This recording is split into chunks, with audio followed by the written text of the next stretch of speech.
Delitos contra la administración pública. Vamos a ver brevemente las modificaciones que ha habido en estos delitos contra la administración pública. Y vamos a introducir también una pequeña modificación que ha habido en los delitos contra la administración de justicia, que también merece la pena ser reseñada. Los delitos contra la administración pública no ha habido un cambio sustancial, ni muchísimo menos. Ha habido un cambio muy bien pequeño, parcial y referido prácticamente y exclusivamente al delito de malversación, antes llamado de malversación de caudales públicos, hoy solo de malversación. La reforma en los delitos contra la administración pública ha consistido, en primer lugar, en ensanchar, en aumentar las penas de inhabilitación especial para empleo o cargo público, lo cual quiere decir que más años para que los políticos, las personas, los funcionarios que han caído en temas de corrupción no puedan ejercer cargo o empleo público. Igualmente se ha establecido una limitación a la libertad condicional para todas aquellas personas que hayan cometido los delitos contra la administración pública y que además no hayan satisfecho o devuelto las cantidades que hayan hecho suyas o el daño o perjuicio no hayan reparado o rehabilitado el daño o perjuicio que hayan causado a la administración. En los supuestos estos, en los que no se llega a reparar el daño o no se llegan a hacer efectivas las responsabilidades pecuniarias nacidas del delito, la libertad condicional a la que los internos tienen derecho y está regulada en unas normas, será denegada y tendrán que cumplir la pena totalmente sin este beneficio de la libertad condicional, conforme al artículo 90.4, párrafo segundo, que es donde se regula esta cuestión. En el delito de revelación de secretos también hay una cuestión en la que se establece la posibilidad de la pérdida de obtenciones de subvenciones. Personas que han utilizado o han revelado secretos que tenían conocimiento por razón de su oficio o cargo, al ser condenados se les priva de obtener subvenciones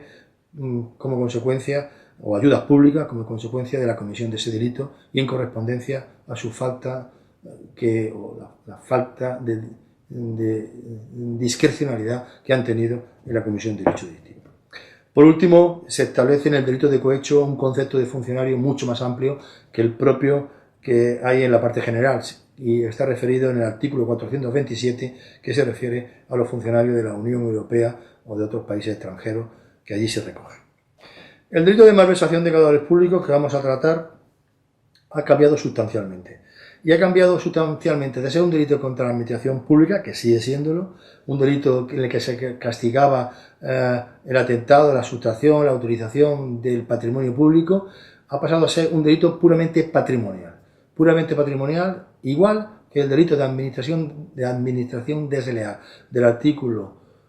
252 o el delito de apropiación indebida. El delito de administración desleal y el delito de apropiación indebida no son nada más que delitos cometidos por funcionarios públicos, que se denominan delitos de malversación. Si un funcionario público, administrando el patrimonio público, realiza las conductas de deslealtad contra los ámbitos, excediéndose en las competencias que tiene dadas por el que le ha puesto esos bienes en administración, que es el patrimonio público, que es la administración pública, en definitiva, de cualquier clase que sea, esa persona comete el delito. Y no comete el delito de malversación en un sentido, sino que hay una remisión directa al delito de administración desleal del artículo 252 en el contenido propio del artículo de administración desleal. Y cuando lo que comete no es una administración desleal de vender o hacer inversiones absolutamente de despilfarro, claramente, esas conductas ya están encajadas. Pero cuando lo que hace es quedar o hacer suyos los bienes que tiene en su poder en depósito, en comisión o bajo su tutela, en esos supuestos también comete el delito de malversación, que es un delito de apropiación indebida, pero sobre bienes públicos. El delito de malversación puede ser propio o impropio. Propio cuando lo comete el funcionario público e impropio en el artículo 435 cuando lo cometen personas asimiladas a los funcionarios por una ficción legal, que veremos solamente una novedad en esta materia. El Código Penal en la reforma no establece que deba de existir, como así lo hacía el antiguo delito de malversación, una relación entre el funcionario y el patrimonio público o los bienes que hace suyo con la nueva forma de entender este delito. Pero es evidente que si un funcionario público hace suyos bienes, tiene que tener una relación con ellos. si está administrando un patrimonio, tiene que tener una relación con la administración y con los bienes que está administrando. Por tanto, aunque el Código Penal no haga referencia a que el funcionario público, cuando comete el delito, se refiere a bienes por los cuales tiene encomendado, tiene una relación establecida, es evidente que o bien por el mandato de la administración que hace la administración, o bien por la custodia, o bien por el depósito de esos bienes, bien por la tutela de esos bienes, tiene una relación directa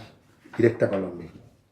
Bien, en el delito de malversación, cuando se refiere a administración desleal, no hace falta un ánimo de lucro, solamente un perjuicio para terceros, en este caso la administración. Y cuando se refiere al delito del 253 de apropiación indebida, lo que tenemos es un ánimo de lucro por parte del funcionario público, que sí se exigía en la redacción anterior del delito de malversación del artículo 432. El delito de malversación se agrava cuando los bienes malversados, cuando los bienes objeto de administración desleal o bien apropiados son de 50.000 euros o son de 250.000 euros. La agravación sería mayor cuando se llega a los 200, se supera, mejor dicho, los 250.000 euros. Por otra parte, tenemos en el delito de malversación un atenuante que ya existía, que era la relativa a los 4.000 euros. Si no se llega a los 4.000 euros, la malversación queda atenuada. Y también queda atenuada cuando el funcionario, que es el sujeto activo del delito, como decíamos, dentro de su administración o de su apropiación indebida, lo que ha hecho es reparar el delito, devolver las cantidades apropiadas, malversadas, o bien ha favorecido la captura de otros responsables que han participado en el delito o ha esclarecido de manera notable esa conducta delictiva. En esos supuestos tendremos, en definitiva, una circunstancia de atenuación específica y no genérica para el delito de malversación. Por último tenemos la malversación impropia. La malversación impropia es la que comete un particular a la que se le asignan en depósito bienes de otros particulares, pero que lo hace la autoridad o los funcionarios públicos. Y hay solo una modificación, que es el delito que comete el administrador en una administración desleal del concurso de acreedores. El administrador de un concurso de acreedores que hace suyos los bienes, que se los apropia o administra deslealmente, esta persona comete el delito de malversación impropia del artículo 435.4, absolutamente novedoso en la reforma del año 2015. Se considera que está perjudicando y que está realizando una administración desleal y perjudicando a los acreedores en el concurso cuando este administrador altera la prelación de créditos, altera el orden de pago de los créditos establecidos en la ley y, por tanto, está beneficiando a unos acreedores y perjudicando a otros. En esos casos está cometiendo una administración desleal. Por último, no queremos dejar de mencionar un delito contra la administración de justicia, que también es novedoso, que es o se refiere a la inutilización de dispositivos técnicos de control o la inutilización, perturbación del funcionamiento de esos dispositivos de control respecto de personas que están cumpliendo penas, respecto de personas que están en unas medidas de seguridad o medidas cautelares. Es decir, cuando las personas que tienen adheridos esos dispositivos de control los inutilizan, los perturban, hacen que no funcionan, no los lleva consigo en definitiva, hacen que el control que se debe de tener por ser penados, por estar sometidos a una medida cautelar o porque están sometidos a una medida de seguridad, rompen con ese control, esas personas cometen un delito de quebrantamiento de condena del artículo 468.3 del Código Penal. Los motivos de este tipo penal son o vienen derivados, aplicables a todo tipo de condenados, por la violencia contra la mujer. Es decir, tener controlado a aquellas personas condenados por delitos de violencia sobre la mujer, contra la mujer, y que, o bien con medidas cautelares respecto de estos delitos, para que cuando esos dispositivos de control lleguen a producir la alarma correspondiente, se sepa que dónde están y se pueda localizar a esas personas y evitar en lo posible los delitos contra la mujer en estos casos.